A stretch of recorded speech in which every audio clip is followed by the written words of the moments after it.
Seigneur, aujourd'hui c'est dimanche, 7 septembre, le premier dimanche de ce mois. Je viens devant toi avec un cœur reconnaissant. Merci pour le souffle de vie. Merci pour la protection durant la semaine écoulée. Merci parce que si je suis encore debout, c'est uniquement par ta grâce. Seigneur, en ce premier dimanche du mois, je veux élever ma voix vers toi. Je te consacre ce jour. Je t'élève mes projets, mes combats, mes espoirs et mes faiblesses. Toi seul peux les transformer en victoire. Père, viens remplir mon cœur de paix. Viens éclairer mes pas de ta lumière. Viens sanctifier mes pensées pour que ce mois soit différent, marqué par ta présence et par ta main puissante.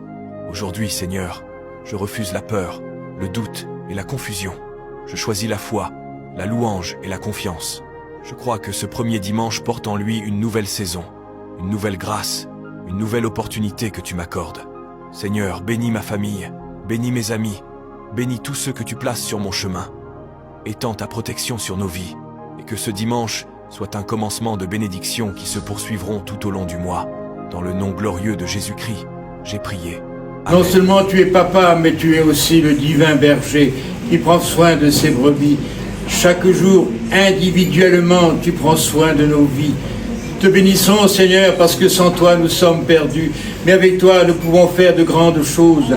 Avec toi, nous pouvons consulter, parce que non seulement tu es notre sauveur, mais tu es notre professeur, notre médecin, tu es notre berger divin. Et nous croyons que tu vas bénir notre sœur, qui va s'éloigner de chez nous, mais pas de ton cœur. Tu vas bénir aussi Léa, qui a besoin de ta grâce, et de la conduire dans ta volonté. Prions pour ce jeune homme également, Seigneur, qui a eu ce problème, mais nous croyons que tu as toutes les solutions au problème. Tu as toutes les questions, réponses que nous pouvons avoir. Alors, Seigneur, ce matin, de tout notre cœur, nous voulons t'adorer en esprit et en vérité, parce que tu es Dieu, tu es celui qui revient bientôt. Et nous sommes dans la joie, nous sommes dans l'allégresse, parce que notre nom est inscrit dans le livre de vie. Alors à toi la louange, à toi la gloire, à toi le bonheur, l'amour divin qui pénètre nos cœurs. À toi toute la louange, au nom de Jésus. Amen. Amen, amen, amen. Dieu a voulu qu'il y ait la rédemption, mais Dieu savait tout d'avance. Dieu savait tout d'avance. Jésus va venir. Dieu savait quand est-ce que Jésus va venir. Puisque dans Galates chapitre 4, verset 4, l'apôtre Paul dira « Lorsque les temps furent accomplis, le Fils de Dieu est venu, il est né. » Et c'est important de comprendre la mort et la résurrection de Jésus-Christ, de comprendre la rédemption et de comprendre aussi d'ailleurs, entre parenthèses, la personne de Jésus-Christ, parce que les mardis, on a commencé une étude sur la personne, sur Jésus-Christ. Donc ce mardi dernier, on a commencé, on a parlé de la naissance et de la personne de Jésus-Christ. On est arrivé à évoquer la nature divine et la nature humaine de Jésus-Christ. On va continuer. Je mettrai le lien, donc c'est le même lien qu'on garde depuis des temps. Et donc si vous voulez suivre, mais ça nous permettra de connaître plus la personne de Jésus-Christ. Mais ce dimanche, c'est connaître un peu plus l'œuvre de rédemption. La connaissance, elle est importante, puisque Jésus dira lui-même dans Jean chapitre 14, le verset 9 à Philippe, « Ça fait longtemps que je suis avec vous, mais tu ne m'as pas connu. » Et nous voulons connaître le Seigneur. D'ailleurs, quand on regarde dans la Bible, c'est un pasteur américain qui avait pris les 10 premières générations depuis Adam, donc les 10 premières générations qui se sont succédées. Il y a eu Adam, il y a eu Seth, Enoch, et puis il y a eu d'autres personnes, Caïnan, les mecs, jusqu'à Noé. Et Et il disait que quand on prend ce que signifie le nom de ces personnes qui composaient les 10 premières générations, on a cette phrase qui dit l'homme est réputé mortel et tristesse. Le Dieu du ciel descendra pour enseigner, et sa mort apportera la paix. Et donc, il y a importance pour Dieu de nous enseigner. Et c'est pour ça que Jésus, quand il a pris ses disciples, ce n'est pas pour faire simplement des miracles, mais pour les avoir avec lui. Et Jésus les a enseignés. D'ailleurs, c'est pour ça aussi qu'on les a appelés disciples. Et c'est important pour nous d'apprendre à connaître Jésus et à connaître aussi l'œuvre qu'il a accomplie. Nous sommes dans les temps où c'est l'œuvre de Jésus-Christ qui va nous sauver. On disait tout à l'heure que dans le salut, il y a ces choses que j'avais citées. Il y a dans le salut la garantie que nous allons ressusciter après notre mort et que nous allons passer la félicité auprès de Dieu. Mais dans le salut que Jésus-Christ nous apporte, la Bible nous le dit, et nous l'avons cité la dernière fois, on lira d'autres versets, que personne ne meurt pour un homme, même si c'est quelqu'un de bien encore, c'est compliqué. Mais Dieu, lui, il a envoyé son Fils mourir pour nous, alors que nous étions des pécheurs. Alors que nous étions des ennemis de Dieu. Nous n'étions même pas des gens de bien. Et Dieu va envoyer son Fils mourir pour nous. Et c'est vrai que Dieu prouve ainsi son amour pour chacun d'entre nous. Mais dans le sacrifice de Jésus-Christ, il y a l'amour, c'est vrai. Dieu a tant aimé le monde qu'il a donné son Fils unique, afin que quiconque croit, mais il y a plus que l'amour. À travers son amour, Dieu est en train de satisfaire une justice spirituelle. D'ailleurs, la mort de Jésus-Christ a été aussi un jugement. Puisque Jésus, avant d'aller à la croix, va dire lui-même, l'heure est venue, le jugement de ce monde. Et à un moment donné, il va dire, le prince de ce monde sera jugé et sera jeté dehors. Ce jugement, ça ne s'était pas passé comme nous on voit les jugements se passer sur terre. Mais ça a été un jugement, ça a été une sentence, et le sacrifice de Jésus-Christ, c'est vrai que ça vient de l'amour, mais c'est aussi la satisfaction complète et totale de la justice divine. Et c'est bien de le savoir. Parce que quand la Bible nous dit qu'il n'y a plus de condamnation, parce que la justice divine est satisfaite. Et je peux, en tant que chrétien, réclamer la mort et la résurrection de Jésus-Christ sur ma vie. Donc, ce matin, j'ai envie de partager avec vous les différents aspects de ce sacrifice de Jésus-Christ. Et pour partager ça avec vous, je vais rester sur pourquoi le sacrifice de Jésus-Christ est parfait dans Hébreux chapitre 7, verset 24. Hébreux chapitre 7, verset 24.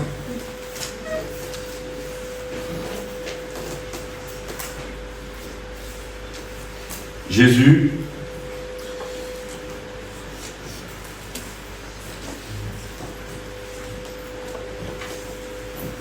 ça va arriver. Mais je pourrais vous le lire. Jésus, lui,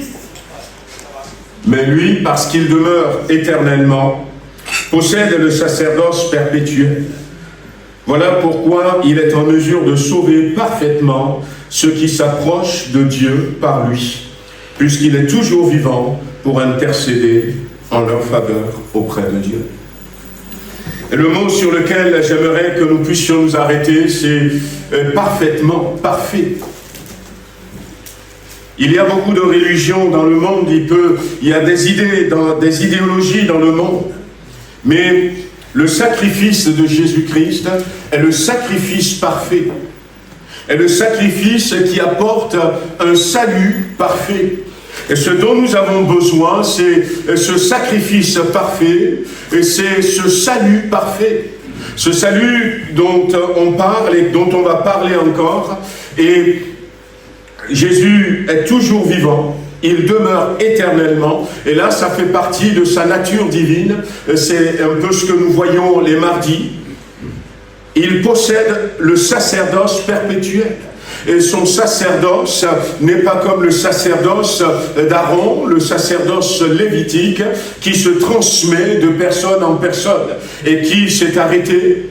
Mais le sacerdoce de Jésus-Christ, ça continue, c'est perpétuel. Et c'est pour ça que le salut que Jésus apporte, le sacrifice qu'il a accompli, sont qualifiés de parfait. De parfait. Parce que il y a 2000 ans en arrière, ceux qui se sont approchés de Dieu, Jésus pouvait les sauver, puisqu'il est toujours là, il demeure éternellement. Et c'est pour ça d'ailleurs que dans le livre d'Hébreux, le sacerdoce de Jésus-Christ ne correspond pas au sacerdoce d'Aaron, au sacerdoce lévitique. Ce n'est pas comme on parle des sacrificateurs, des grands sacrificateurs dans la Bible, mais le sacerdoce de Jésus a été comparé au sacerdoce d'un homme qu'on ne connaît pas bien, qui s'appelle Melchisédek. Et cet homme qui est toujours vivant, et qui n'a pas de père, qui n'a pas de commencement, et qui était apparu dans la Bible, dans le livre de Genèse, au chapitre 14. Et lorsque, dans le livre de l'Apocalypse, Jésus est mort, il est ressuscité, il est parti au ciel, et Jean, dans la persécution, dans la souffrance, après qu'on ait essayé de le tuer, l'histoire de l'Église dit qu'on l'a attrapé et puis on l'a mis dans une sorte de tonneau, on a versé de l'huile dessus, on l'a mis sur le feu pour le faire frire. C'est comme ça qu'on a voulu le tuer. Et puis l'huile bouillonnait, mais Jean n'était pas mort comme les jeunes dans la fournaise ardente. Et quand finalement ils ont vu qu'il ne mourrait pas, ils l'ont exilé sur l'île de Patmos. Et là, Jésus va apparaître à Jean dans cette vision que constitue le livre de l'Apocalypse. Et il va apparaître effectivement comme le grand sacrificateur, le souverain sacrificateur. Il était dans la robe du souverain sacrificateur. Et ce verset nous dit, il est toujours vivant. Et ceux qui depuis sa mort et sa résurrection viennent à Dieu, il peut les sauver. Parce qu'il est toujours vivant. Nous, on le sait, parce qu'il nous a sauvés. Il nous a changés. Mais il faut que le monde le sache. Et le fait qu'il soit toujours vivant, et qu'il peut continuellement aller devant le trône de la grâce de Dieu, pour plaider notre cause, fait en sorte que son sacrifice et le salut qu'il accorde est parfait. Quelques autres raisons. Le sacrifice de Christ est parfait parce qu'il a été volontaire. Son obéissance a été jusqu'au bout. Quand on regardait dans la sacrificature aaronique, lévitique, quand les sacrificateurs vont sacrifier un agneau ou encore un taureau ou toute autre chose, si on demandait à l'agneau, est-ce que tu veux être sacrifié? Ah non, non, pas du tout. Mais le sacrifice de Christ est volontaire. Personne ne l'a forcé. Il dira quelques jours avant sa mort, personne ne m'ôte la vie. Personne ne peut enlever ma vie. Je la donne moi-même. Je la donne moi-même. Il était volontaire pour quitter le ciel, pour venir. Et nous avions lu, mardi, on peut reprendre ce verset, ce passage dans Philippiens chapitre 2, à partir du verset 5, où la Bible dira, entre autres, « Il sait, ayez en vous les sentiments qui étaient en Christ, lequel existant en forme de Dieu n'a point regardé comme une proie à arracher d'être égal avec Dieu, mais s'est dépouillé lui-même, en prenant une forme de serviteur, en devenant semblable aux hommes, et ayant paru comme un simple homme, il s'est humilié lui-même, se rendant obéissant jusqu'à la mort, même jusqu'à la mort de la croix. Personne n'a forcé notre Seigneur. Il s'est humilié lui-même. Il s'est rendu obéissant jusqu'à la mort. Je veux bien t'obéir, mais pas jusqu'à la mort. Et toute la vie de Jésus, son ministère, jusqu'au sacrifice de la croix, nous parle de son volontariat. Il était volontaire. C'est lui-même qui a pris cette décision. Là où ça a été trop compliqué, il n'a pas reculé. Il n'a pas cherché la voie la plus facile. Dieu a décidé que ce soit comme ça et il était prêt. Il est le bon berger qui donne sa vie pour ses brebis. Le bon berger qui a donné sa vie pour ses brebis pour qu'elles aient la vie en abondance. Et parce qu'il est volontaire et il est obéissant, eh bien son sacrifice est parfait. Si nous voulons que notre vie chrétienne soit agréable devant Dieu, notre vie chrétienne doit être volontaire et notre vie chrétienne doit être obéissante à Dieu. Obéissante même jusqu'à la mort. Sachant que Dieu ne nous amènera peut-être pas là, mais il faudrait que nous soyons de ces chrétiens qui soient prêts à dire « Seigneur, comme Esther l'avait fait, si je dois mourir, que je meure. » Comme ces jeunes garçons, Shadrach, Meshach, Abednego, et qui ont dit « Même si notre Dieu ne nous sauve pas, nous n'allons pas nous prosterner devant des idoles. » Comme Daniel, qui n'a pas craint la fosse au lion, à plus de 80 ans. Il n'a pas dit « Seigneur, je t'ai servi toute ma vie, tu vois maintenant que je suis faible, fatigué, âgé. Je ne veux pas mourir comme ça. » Non. Volontaire et obéissant, même jusqu'à la mort, s'il le faut. Et Dieu le voit. Le sacrifice de Jésus-Christ est parfait parce qu'il a subi notre peine capitale, notre condamnation. Ce sacrifice de Jésus-Christ, on va lire dans 2 Corinthiens, chapitre 5, le verset 21.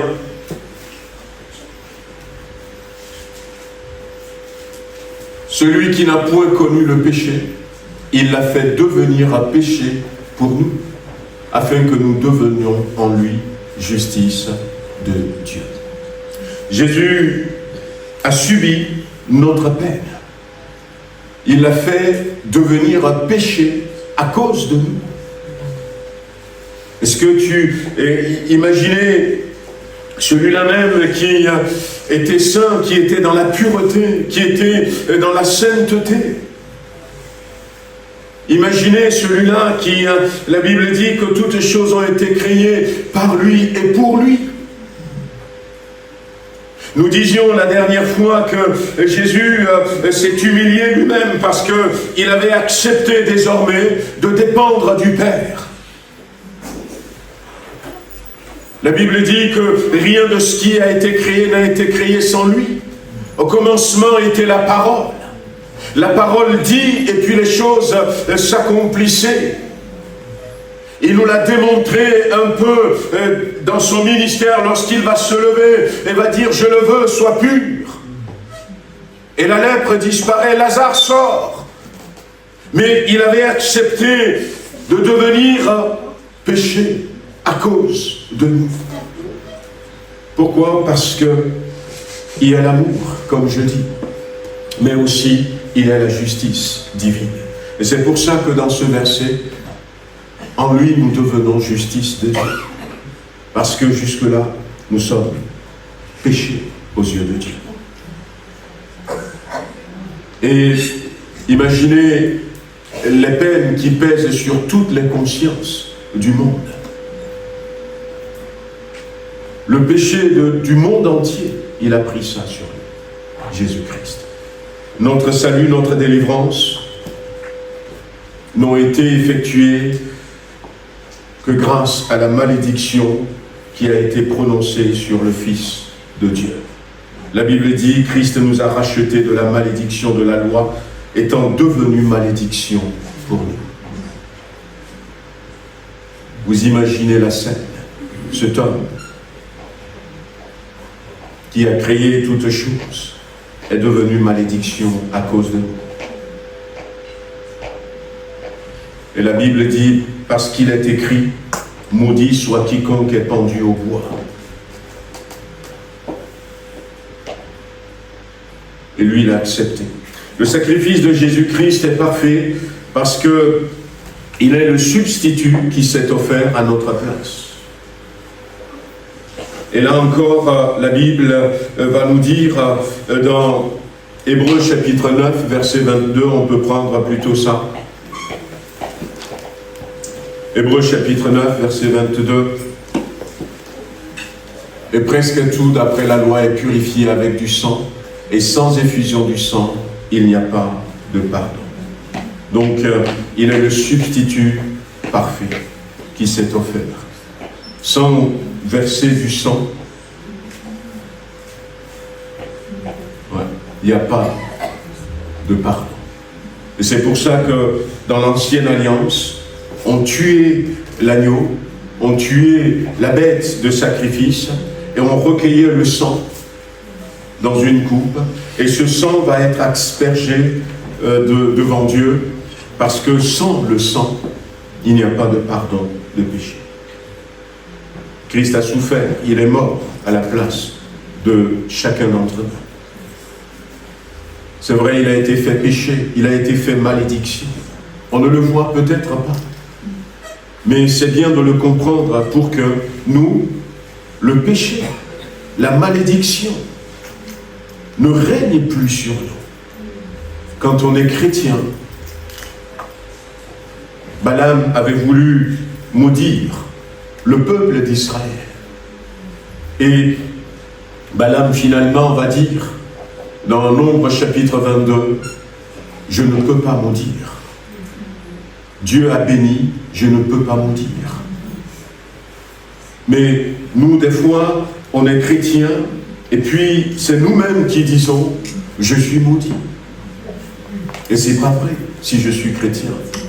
Parce que Christ était devenu malédiction à ma place. Vous voyez, il faut comprendre qu'il est le substitut, et c'est pour ça que son sacrifice est parfait, parce que même si moi, à l'époque, je disais, Seigneur, je vais mourir à la croix. Si je mourais à la croix, pour moi, ça ne servira à rien. Ça ne servira à rien. Parce que il faut que la victime soit quelqu'un de pur, quelqu'un qui est sans péché, quelqu'un qui était dans la sainteté. C'est pour ça qu'on prenait les agneaux et on les appelait des victimes innocentes. Tout le péché qu'un homme va commettre à l'époque, l'agneau n'a pas commis ce péché. Et l'agneau innocent va être sacrifié pour l'homme pécheur. Comprenez qu'il faut que Jésus vienne, parce que sur terre, quand on prend Abraham, quand on prend Noé, quand on prend tous les hommes, David, encore David, Joseph, quand on prend toutes ces personnes, eh bien personne n'est pur. Personne n'était sans péché. Et personne ne pourrait mourir à la place de lui, pour lui-même, ni à la place d'un autre. Et il faut que Jésus-Christ descende. Il a compris ça, il est descendu. Et la Bible nous dit que nous savons en effet que la loi est spirituelle. Mais moi, je suis charnel, vendu au péché. C'est l'apôtre Paul qui nous parle dans Romains chapitre 7. Et je ne peux rien pour moi-même parce que je suis charnel. Je suis vendu au péché. Et en mourant à la croix, Christ a payé la dette de nos péchés. Il a payé la dette de nos péchés. Il a payé la rançon pour nous. Son sacrifice qui nous rachète, car il est un seul Dieu aussi et un seul médiateur entre Dieu et les hommes. Jésus-Christ, homme qui s'est donné lui-même en rançon pour tous. C'est le témoignage rendu en son propre temps. Il est mort, non pas pour lui-même. Voyez, tout ce qui se passe aujourd'hui, le fait est que nous soyons là, on peut le voir comme ça, mais en disant, Jésus est mort pour m'avoir. Mais la réalité, il ne faut pas le voir comme ça. Il est mort par amour pour moi. Il est mort parce que j'étais dans l'incapacité. Il est mort parce que sans lui, eh bien, je vais en enfer. Lorsque Jésus était venu sur terre, dans Matthieu chapitre 25, il va parler du jugement dernier. Et il va dire à ceux qui, malheureusement, ne vont pas accepter le sacrifice de Jésus-Christ, il va leur dire ce jour-là, éloignez-vous de moi, vous qui commettez l'iniquité. Allez dans l'enfer qui avait été préparé pour le diable et ses démons. Avant que Jésus n'arrive sur terre, avant même peut-être qu'il y ait eu, je ne sais pas, ça c'est des hypothèses, peut-être même avant même qu'il y ait eu la création d'Adam. L'enfer avait été créé pour le diable et ses démons. Et quand Dieu avait vu qu'il y a des milliards de personnes qui vont aller en enfer, il y a un de ces sentiments qu'est l'amour qui a parlé pour nous éviter cela. Mais en mourant d'abord, Jésus a tout fait parfaitement pour que nous soyons acquittés. Pour que nous soyons acquittés. C'est pour ça que dans Jean chapitre 3, quand Jésus disait « Dieu a tant aimé le monde qu'il a envoyé son Fils unique, afin que quiconque croit en lui ne périsse point, mais qu'il soit sauvé. » Jésus va rajouter à Nicodème, le Fils de Dieu n'est pas venu pour juger le monde. Il n'est pas venu du tout pour juger le monde. Pourquoi? Parce que la personne est en prison. La personne qui est en prison, mais c'est quelqu'un qui a déjà été condamné, jugé et condamné. Et quand Jésus vient dans la prison voir un condamné, il n'est pas venu pour le juger, puisque la personne est déjà jugée et condamnée. Le Fils de l'homme n'est pas venu pour juger le monde. Et il rappelle dans ce chapitre que celui qui ne croit pas en moi, ben tant pis, parce qu'il est déjà jugé. Et croire en Jésus, croire en son sacrifice, c'est sortir de prison. Mais si tu ne veux pas croire en lui, tant pis pour toi.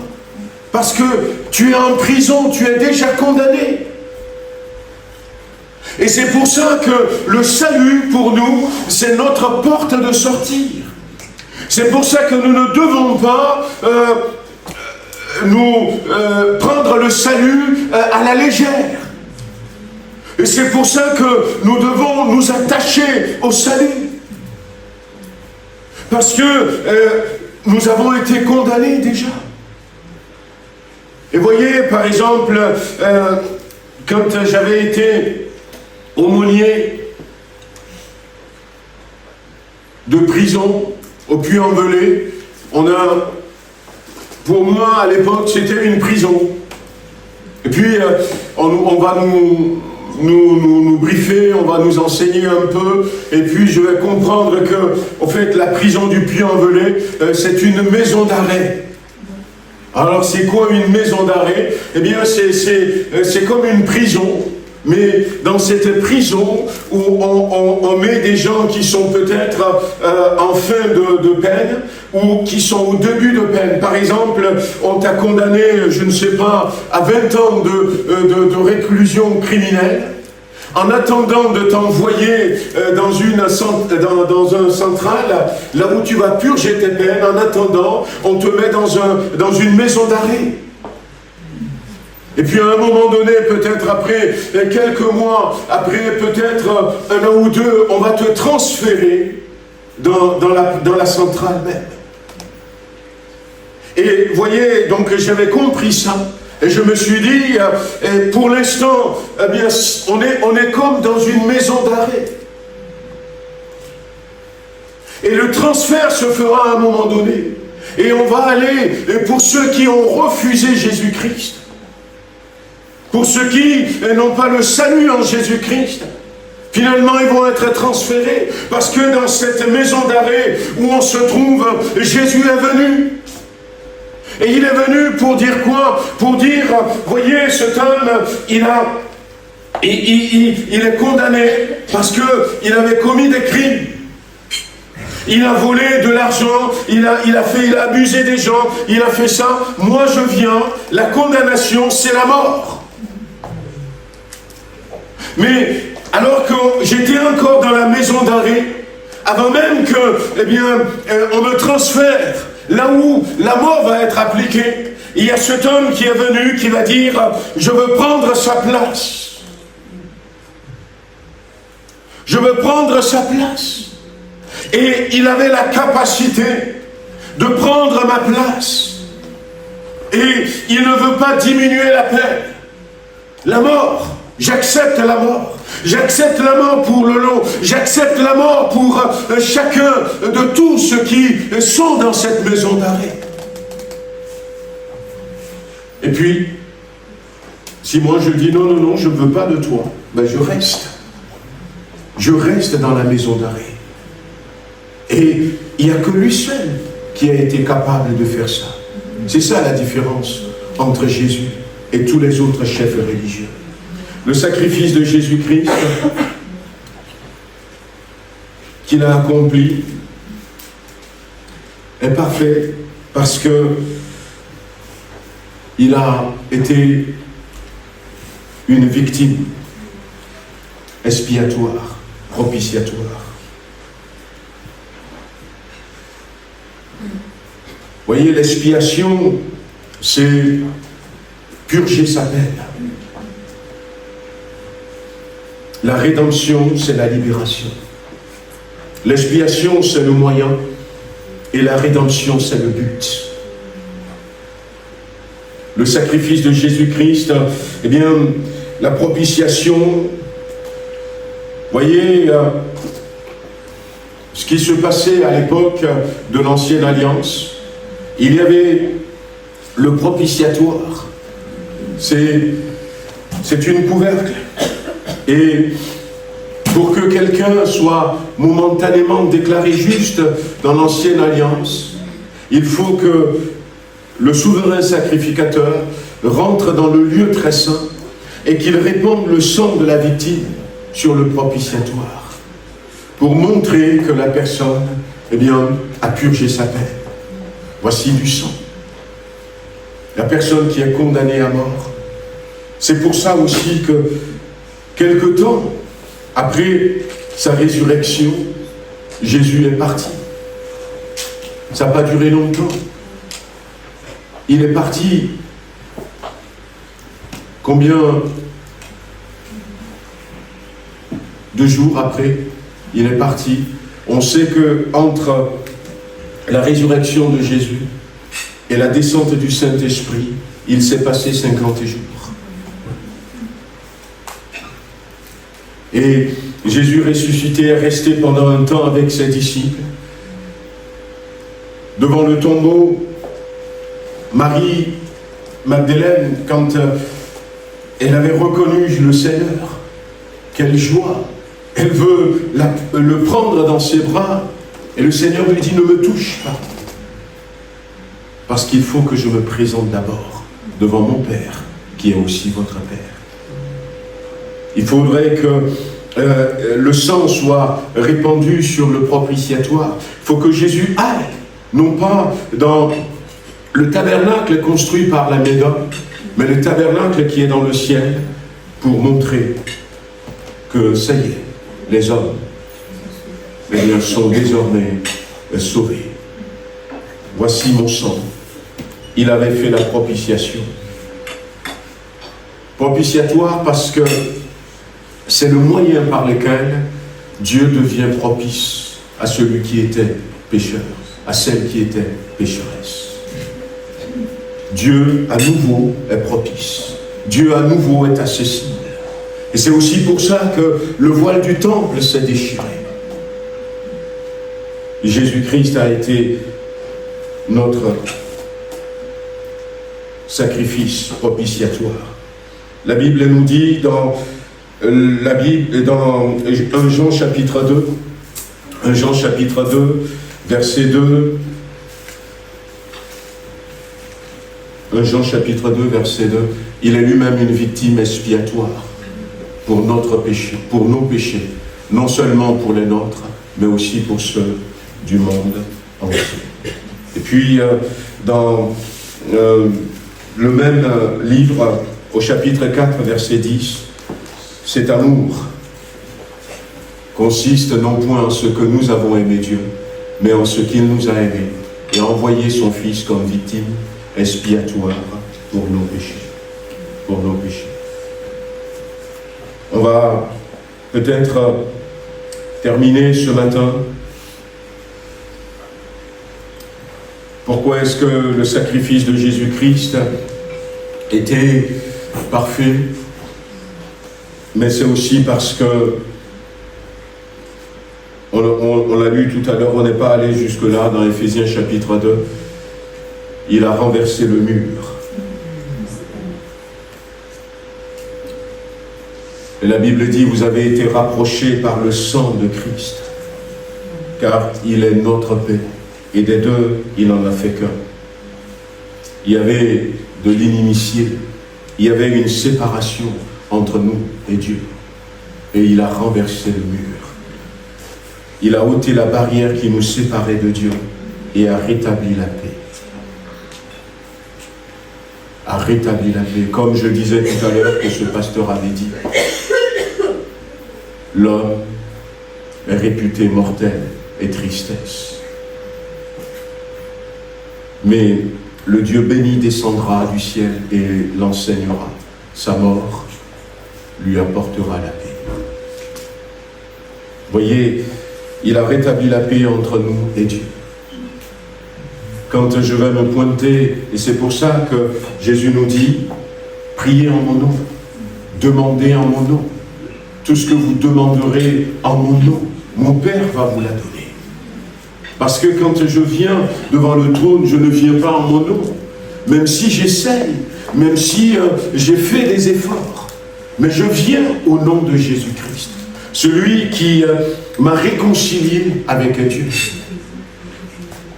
Comme je vous avais dit, j'avais vécu cette expérience il y a quelque temps. Et je peux terminer avec ça, où j'étais mal à l'aise et puis je m'étais senti offensé. Et puis voilà, donc et là j'étais dans mon coin et le Seigneur qui me dit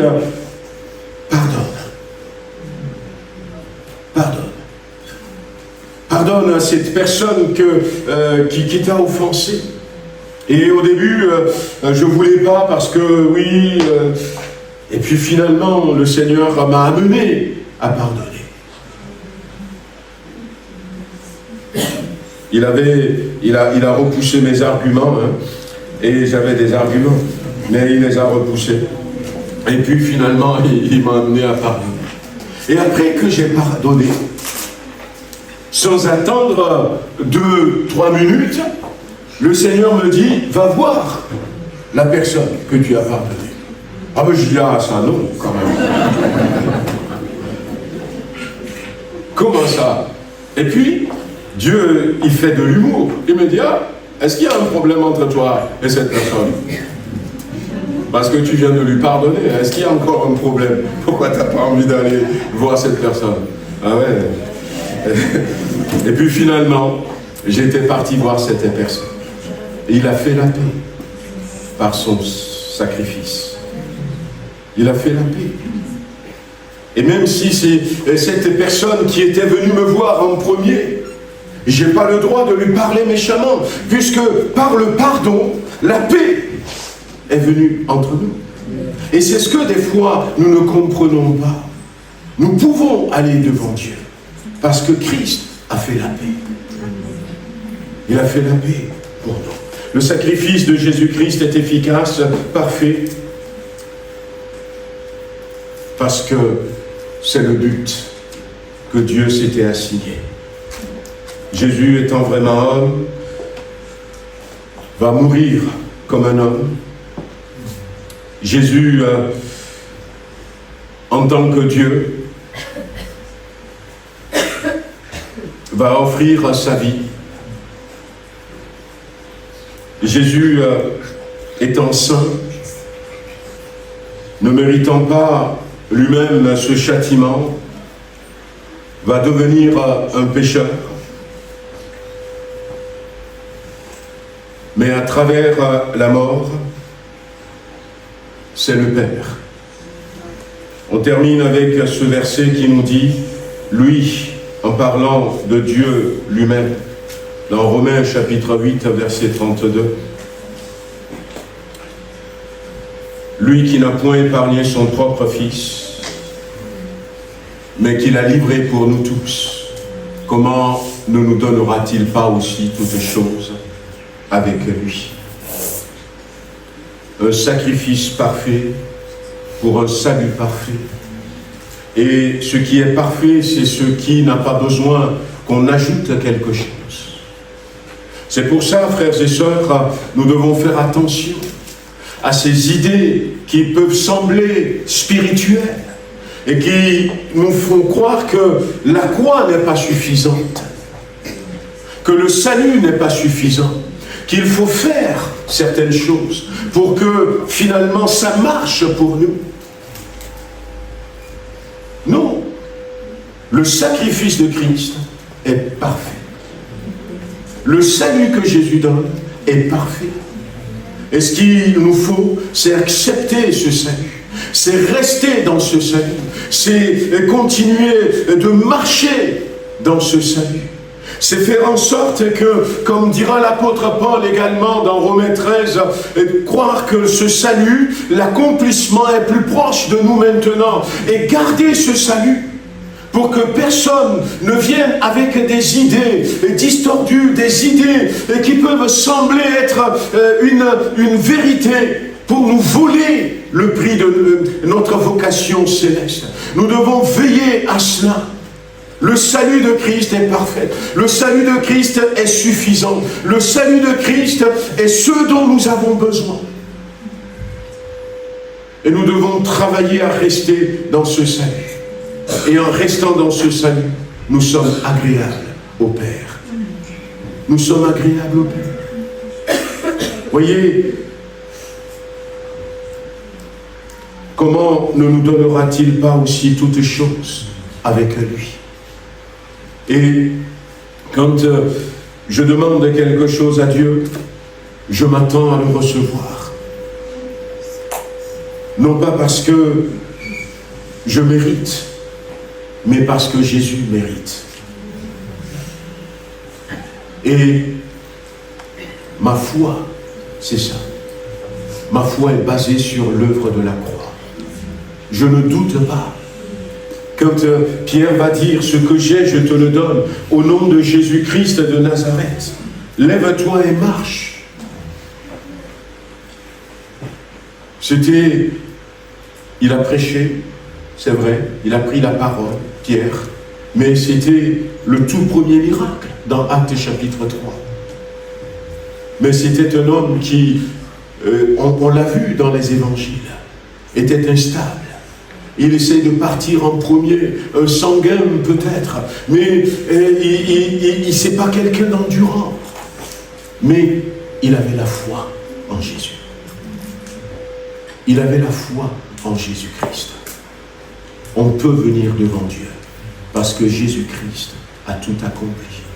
Jésus est rentré dans la maison d'arrêt où tu te trouves. Si tu ne lui as pas encore, frères et sœurs, amis qui êtes là peut-être ce matin, si tu ne lui as pas encore dit, Seigneur, sauve-moi, j'accepte que tu meurs à ma place. Parce que, dans la maison d'arrêt, ça peut encore aller. Ça peut encore aller. Frères et sœurs, dans certaines maisons d'arrêt, il y a la possibilité peut-être de faire des promenades, peut-être d'avoir des visites, peut-être ce n'est pas très grand, on arrive à se connaître, on peut se faire des amis. Mais là-bas, de l'autre côté, quand ce sera le moment, et que finalement, on va dire, eh bien, il est toujours dans la maison d'arrêt, il n'a pas eu d'occasion pour que ces peines soient expiées parce qu'il a refusé d'accepter Jésus-Christ. Quand ce sera le moment, de l'autre côté, ça n'a rien à voir. Ça n'a rien à voir. Un jour, je vous reparlerai de l'enfer. Dieu n'a pas créé l'enfer pour les hommes. Jésus sait ce qu'il va dire. Et il ne faut surtout pas aller là-bas. Et c'est pour ça que quand finalement Adam était tombé et que Dieu va voir que l'homme se dirige vers l'enfer, il a pris la décision de venir. Parce que Dieu ne veut surtout pas. Et les bonnes œuvres ne sont pas suffisantes. Les bonnes intentions ne sont pas suffisantes. Tout ce que nous pourrons faire nous-mêmes ne sera pas suffisant. La seule chose qui peut nous épargner, c'est le sacrifice parfait de Jésus-Christ. On va baisser les têtes, on veut prier quelques instants. Bien-aimés amis qui êtes là, ça prend juste quelques secondes. Que tu puisses dire, Seigneur Jésus, j'accepte ton sacrifice, parce que j'ai compris que c'est pour moi. J'accepte ton sacrifice pour moi. Le lui dire si vous ne l'avez pas encore accepté. Je t'accepte. Puis dites-lui de vous donner la force de marcher dans ce salut, de rester attaché à ce salut. Le diable s'attaquera à vous.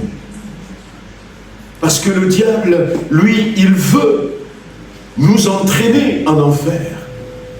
Regardez tout ce qu'il a fait contre Job. Il a été jusqu'à tuer ses enfants. Il a détruit sa santé.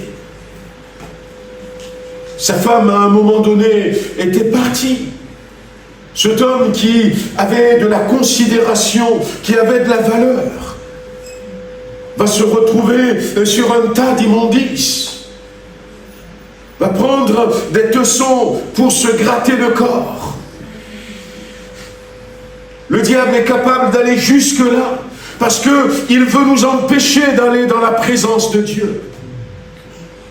Et si nous prenons la décision d'accepter le salut de Jésus, nous devons rester dans ce salut. Ça ne sera pas toujours facile. Non pas à cause de Dieu, mais à cause du diable, à cause de notre nature humaine. Mais nous devons rester fermes. Nous devons rester solides. Nous devons rester dans la sainteté, frères et sœurs. Nous devons être rigoureux avec le salut de Jésus-Christ. Nous ne devons pas nous amuser, mais nous devons rester vigilants, parce qu'il y aura de faux évangiles. C'est la Bible qui en parle, qui viendront pour essayer de nous troubler. Et l'apôtre Paul ira jusqu'à dire, même si un ange descend du ciel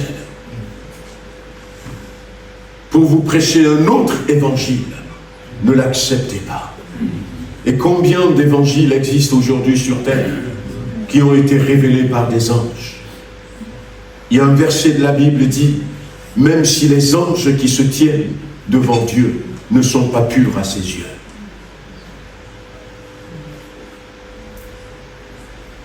Alors, le seul qui est pur, c'est Jésus. même si c'est un évangile apporté par des anges, soyons vigilants. On veut prier ce matin, on veut demander à Dieu de nous aider à accepter le salut si on ne l'a pas encore fait, mais à rester dans le salut si on l'a fait.